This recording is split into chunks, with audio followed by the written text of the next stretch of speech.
역사상 가장 거대한 금융 미스터리들은 월스트리트나 고대 제국의 화려한 궁전에서 시작되지 않습니다.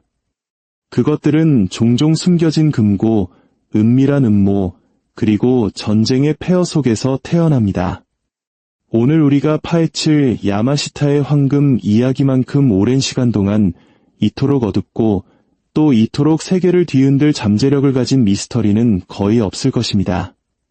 전설에 따르면 제2차 세계 대전의 폐색이 짙어지던 일본 제국은 아시아 전역에서 약탈한 막대한 양의 보물, 즉 황금, 보석, 값을 매길 수 없는 예술품들을 비밀리에 숨겼다고 합니다. 어떤 이들은 그 가치가 역사상 가장 큰 규모의 숨겨진 재산이며 고대 로마나 스페인 제국, 심지어 나치 독일이 숨긴 그 어떤 것보다도 거대하다고 말합니다. 하지만 그 보물은 어디로 사라졌을까요? 과연 실제하기는 했을까요? 아니면 총과 탱크가 아닌 돈과 권력으로 싸우는 또 다른 형태의 전쟁에서 무기로 사용된 경제 역사상 가장 거대한 신화 중 하나였을까요? 야마시타의 황금을 이해하기 위해 우리는 일본 제국주의가 절정에 달했던 1930년대와 40년대로 거슬러 올라가야 합니다.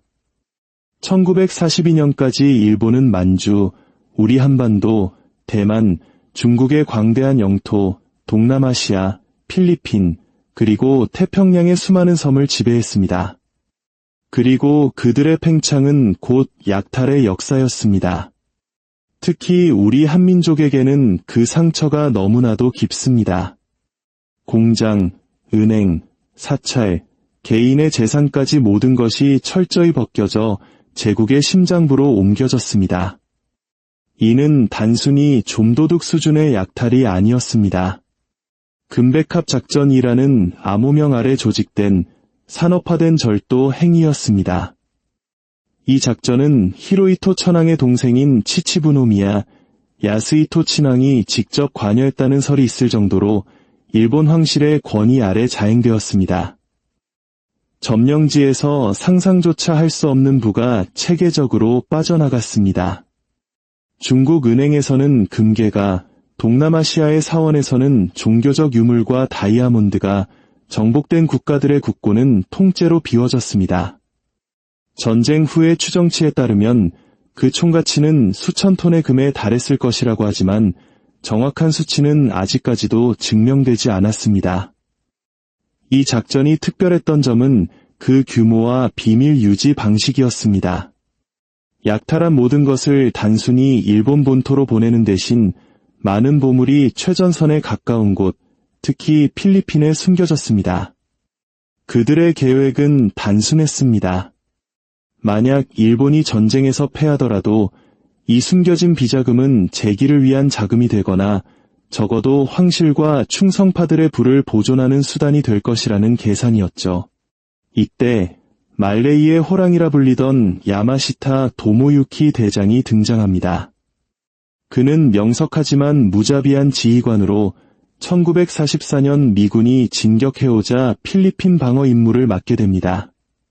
그리고 전설에 따르면 그는 동시에 이 숨겨진 보물들의 관리인이 되었습니다. 필리핀 전역의 수십 개 터널과 동굴, 지하 벙커가 벽돌처럼 쌓인 금괴, 보석 상자, 종교적 성상, 그리고 아시아 전역에서 훔친 귀중한 예술품들로 가득 찼다고 전해집니다. 비밀을 지키기 위한 그들의 방식은 끔찍했습니다. 보물을 묻는 데 동원되었던 노동자들과 심지어 일본군 병사들까지 터널 안에 산채로 봉인해버렸다는 증언이 있습니다. 침묵을 보장하는 가장 잔인하고 효과적인 방법이었습니다. 하지만 바로 이 지점에서 역사는 미스터리의 안개 속으로 사라집니다.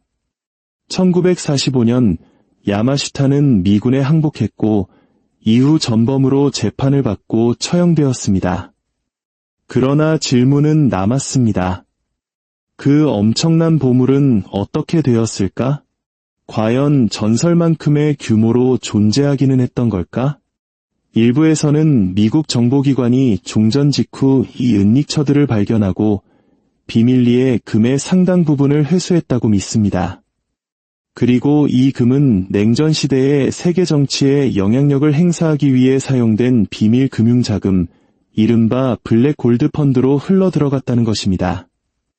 다른 이들은 보물이 결코 완전히 발견되지 않았으며 아직도 필리핀 땅속 어딘가에 숨겨져 발견되기를 기다리고 있다고 주장합니다. 지난 수십 년 동안 보물 사냥꾼, 음모론자, 심지어 각국 정부까지 이 전설을 쫓으며 터널을 파고 관리를 매수하고 목숨을 걸고 역사상 가장 위대한 보물을 찾아 헤맸습니다. 이 이야기가 세계적인 주목을 받게 된 것은 1970년대와 80년대 필리핀의 보물 사냥꾼 로엘리오 로하스가 야마시타 황금의 일부를 발견했다고 주장하면서부터입니다. 그는 바기오시의 한 터널에서 금괴와 다이아몬드로 채워진 황금 불상을 찾아냈다고 말했습니다. 그러나 로하스는 곧 페르디난드 마르코스 독재 정권에 의해 체포되어 고문을 당하고 투옥되었습니다. 그리고 많은 기록에 따르면 바로 그 마르코스야말로 집권 기간 동안 비밀리에 이 보물의 일부를 찾아내 자신의 부를 축적한 인물이었습니다. 수십 년 후 로하스는 마르코스 가문을 상대로 소송을 제기했고 미국 법원은 그가 실제로 보물을 발견했음을 인정하며 손해배상 판결을 내렸습니다.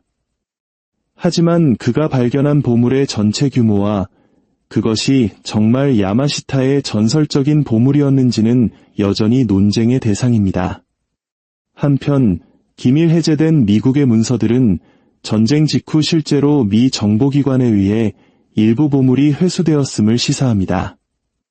여러 보고서는 에드워드 랜스데일 장군이 이끈 비밀 작전을 지목하며 그가 필리핀에 숨겨진 수십억 달러 상당의 일본금을 회수하는 작업을 감독했다고 주장합니다.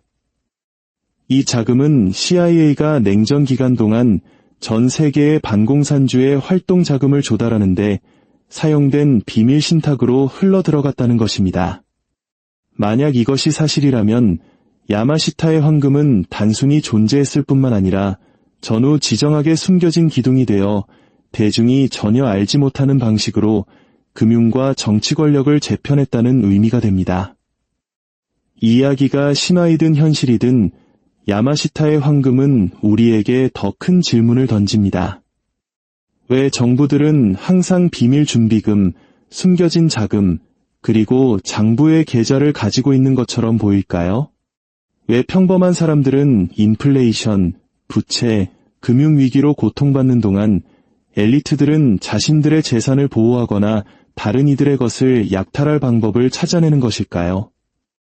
1997년 IMF 외환위기의 혹독한 시절을 겪었던 우리 한국인들에게 이 질문은 더욱 뼈아프게 다가옵니다. 국민들이 금 모으기 운동으로 나라를 구하려 애쓰던 그 순간에도 보이지 않는 곳에서는 어떤 부가 오고 갔을까요? 냉전의 여명이 밝아오면서 야마시타 황금의 전설은 잃어버린 보물 이야기를 넘어 세계 금융에 숨겨진 구조와 얽히게 되었습니다. 미국은 브레튼우즈 체제를 통해 달러의 지배력을 확고히 하며 세계 금융의 패권 국가로 부상했습니다. 그러나 공식적인 기록 뒤에는 또 다른 준비금에 대한 속삭임이 있었습니다. 바로 일본이 약탈한 수십억의 재산이 공공장부에는 결코 나타나지 않는 비밀 자금으로 조용히 흘러들어갔다는 이야기입니다. 일부 연구가들은 랜스데일 장군이 1940년대 후반에 보물의 상당 부분을 회수하여 검은 독수리 신탁이라는 것을 만들었다고 주장합니다. 이 장부의 자금은 정치인 매수, 쿠데타 자금 지원, 선거 개입, 반공동맹 구축 등 미국의 비밀 작전을 위한 금융전쟁 자금이 되었습니다. 이 주장에 따르면 야마시타의 황금은 신화 속으로 사라진 것이 아니라 그림자 경제 권력의 연료가 된 것입니다. 이 이야기는 필리핀의 독재자 마르코스 시대에 더욱 흥미를 더합니다. 그는 숨겨진 매장지를 파내 스위스 등지의 비밀 은행 계좌로 옮겼다는 소문이 파다했습니다. 그가 축출될 당시 그의 개인 재산은 50억에서 100억 달러로 추정되었는데 이는 그의 공식적인 급여로는 도저히 설명할 수 없는 금액이었습니다. 이 재산이 야마시타의 황금 위에 세워진 것이었을까요? 많은 필리핀 사람들은 그렇게 믿고 있습니다. 회의론자들은 야마시타 황금 이야기가 과장되었으며 대부분의 보물은 존재하지 않았거나 그 규모가 훨씬 작았다고 주장합니다.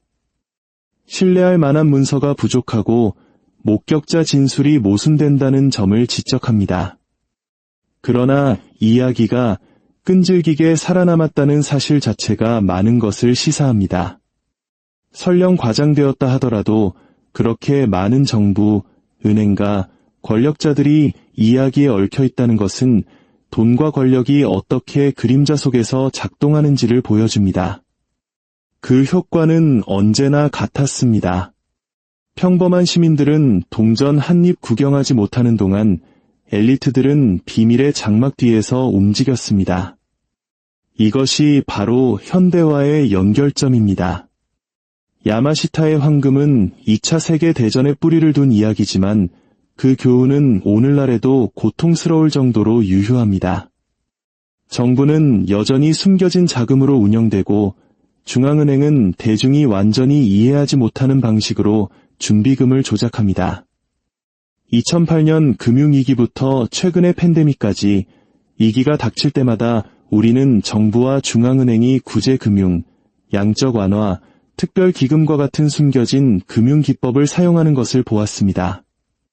이것들은 대중의 이익이 아닌 궁극적으로 엘리트들을 보호하는 시스템을 안정시키기 위해 사용되는 현대판 숨겨진 보물 상자입니다. 그렇다면 우리는 이야기에서 무엇을 얻어야 할까요? 첫째, 금융 역사에서 신화와 현실은 종종 흐릿하게 뒤섞인다는 것입니다. 이야기의 모든 세부 사항이 사실인지 여부보다 부는 항상 집중되고 종종 숨겨지며 대중에게 이익이 되는 방식으로 거의 사용되지 않는다는 것을 이야기가 드러낸다는 점이 더 중요합니다. 둘째, 정부와 엘리트들은 터널에 보물을 묻든 비밀 신탁을 만들든 통화를 조작하든 자신들의 권력을 보호하고 확장하기 위해 상상을 초월하는 노력을 한다는 것입니다. 그리고 셋째, 평범한 사람들에게 금융적 자유는 회의주의, 교육, 그리고 준비를 요구한다는 것입니다. 시스템이 항상 당신을 보호해 줄 것이라고 믿는 것은 그 시스템에 의해 짓밟히는 가장 확실한 길입니다. 이 이야기가 여러분의 생각에 새로운 관점을 제시했다면 잠시 시간을 내어 지혜의 여정에 동참해 주십시오. 구독과 좋아요는 더 깊은 진실을 탐사하는 저희에게 큰 힘이 됩니다. 여러분의 참여가 저희가 더 나은 콘텐츠를 만드는 원동력이 됩니다. 야마시타 황금의 전설은 단순한 보물찾기 그 이상입니다.